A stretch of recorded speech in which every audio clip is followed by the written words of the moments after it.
अस्सलाम वालेकुम। आज मैं आपके लिए बहुत मज़ेदार से कटलेट्स लेकर आई हूँ। आप इसको बनाएंगे तो आपको बहुत अच्छे लगेंगे, लेकिन प्लीज़ इसको पूरी रेसिपी देख के या जब आपका मूड हो जाए तो लाइक ज़रूर कर दीजिएगा, बहुत मेहरबानी होगी। आए अब हम रेसिपी की तरफ चलते हैं। तो ये 5 आलू थे जो बॉयल थे, मैंने इनको कद्दूकश कर लिया है। इसमें हमने डालना है धनिया, हरी मिर्चें, साबुत धनिया, कुटी हुई लाल मिर्चें और नमक। और ये बहुत मज़े के बनेंगे। आगे आगे आप देखते जाएं, आपको मज़ा आने वाला है। ये है बादाम, किशमिश, बारीक कटा अदरक और छुआरे, इनको मैंने बारीक काटा है। ये है ब्रेड क्रम्स बनाए हैं मैंने घर में, लेकिन एक चीज़ इसमें डाली है वो मैं भी आपको बाद में बताती हूँ। इसमें हम डालेंगे इमली का खट्टी मीठी चटनी, गाढ़ी गाढ़ी सी।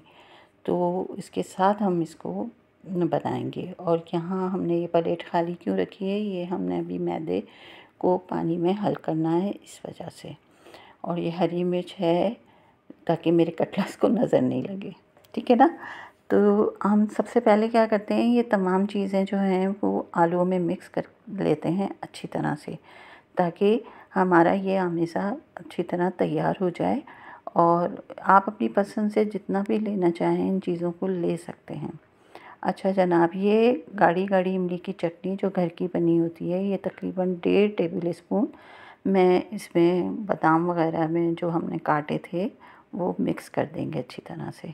और फिर इसको हम आलूओं में के बीच में रख के इसका को स्टफ़ करेंगे जो, तो उसके लिए है। अच्छा, ये जो ब्रेड क्रम्स थे इसमें मैंने कुरकुरों का एक पैकेट भी साथ ही डाल दिया है मिक्स करके। जब ब्रेड क्रम्स बनाए थे तो साथ में कुरकुरे भी उसमें डाल दिए थे ब्रेड में, तो वो दोनों साथ हमने ग्राइंड किए, तो ये हमारे मज़े से ब्रेड क्रम्स बन गए। अब हमने क्या करना है, ये स्टफ़िंग जो हमने बनाई है वो हमने इस तरह से आलूओं का एक बड़ा सा पेड़ा लिया है और इसके अंदर हमने भर देना है अच्छी तरह से दबा दबा के। तो ये जब आप खाएंगे ना, और जब आपके मुंह में ये सब चीज़ें आएंगी तो ना आपको मज़ा आएगा ना। खाए होंगे आपने बहुत सारे कटलेट्स, लेकिन एक बार ये वाली भी बना लीजिए तो ये बहुत ही मज़े के आपको लगेंगे। इस तरह से है हम सारे बनाते जाते हैं और इनको पहले मैदे में, फिर ब्रेड क्रम्स के साथ कोट कर लेंगे। और इसको आप इस मौके पे फ्रीज़ भी कर सकते हैं या उसी वक्त चाहें तो फ्राई भी कर सकते हैं। ये मैंने एक प्लास्टिक शीट ज़रूर रख दीजिएगा ताकि ये बर्तन पे चिपके नहीं। इस तरह ये देखिए मैंने सारे बना लिए। अब मैंने क्या करना है कि पहले इसको जो घोल हमने मैदे का बनाया था उसके अंदर अच्छी तरह से इसको लगा देना है चारों तरफ। अब इसके ऊपर आपने लगा देने हैं ब्रेड क्रम्स, जिसमें हमने कुरकुरे भी साथ ही मिक्स कर लिए थे।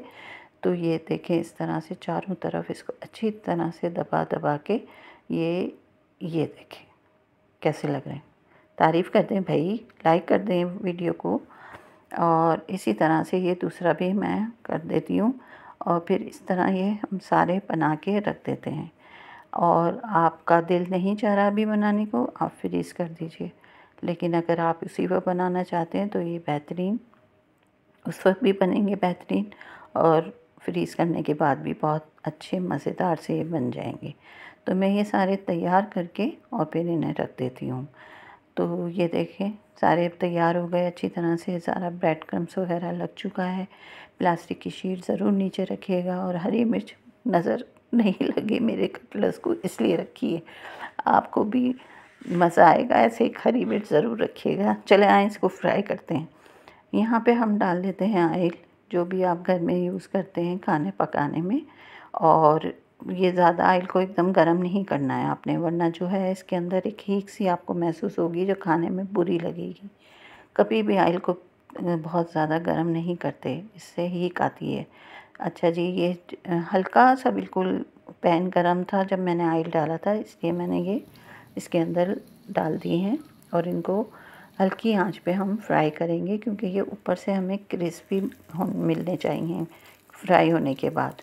यही इसकी खूबी है कि ये ऊपर से बड़े क्रिस्पी होते हैं और अंदर से बड़े सॉफ्ट। और फिर जो अंदर स्टफिंग भरी हुई है वो तो बहुत ही कमाल की है। उसका जो मज़ा और जायका है वो अलग है, जिसमें अदरक भी आएगा आपके मुंह में, छुहारे भी, बादाम भी और किशमिश भी। अच्छा, इसको उठा के ना चारों तरफ से भी बहुत अच्छी तरह से आपने घुमा घुमा के इसको फ्राई कर लें, ताकि है ना हर तरफ से ये क्रिस्पी हो जाए और इनका खाने का मज़ा भी आए आपको भी, और अगर आपके पास मेहमान आए तो उन्हें भी। बहुत जल्दी बन जाते हैं, बस अगर घर में आलू उबले हुए हैं तो कोई भी दिक्कत नहीं बनाने में। तो मैं यही चाहती हूँ कि आपके लिए आसान सी रेसिपी लाऊँ, ताकि आपको किसी किस्म की मुश्किल ना हो और आप लोग आराम से बना लें। और देखें, हमारी वीडियो में कभी आपको इस तरह से नहीं होगा कोई कि लगे आपको हम बहुत ज़्यादा बोर कर रहे हैं, तंग कर रहे हैं रेसिपी में। नहीं, सीधी सादी हमारी रेसिपी होती है, लेकिन बहुत मज़े की। बस इसको जब ये अच्छी तरह से फ्राई हो जाए चारों तरफ से, तो आपने इनको एक छन्नी के अंदर रख दीजिएगा। वजह इसकी क्या है, ताकि ये क्रिस्पी रहें आखिर तक, और इसको ढकेंगे नहीं आप, वरना ये एकदम सौगी हो जाएंगे, वो फिर मज़ा नहीं आता। चलें, ये सारे अब फ्राई हो गए हैं। अब मैं आपको डिश आउट करके ज़रा सा इनको खूबसूरत बना के आपके सामने, और वो नज़र की हरी मिर्च देख रहे हैं आप, हरी मिर्च को भी मैंने फ्राई कर लिया था।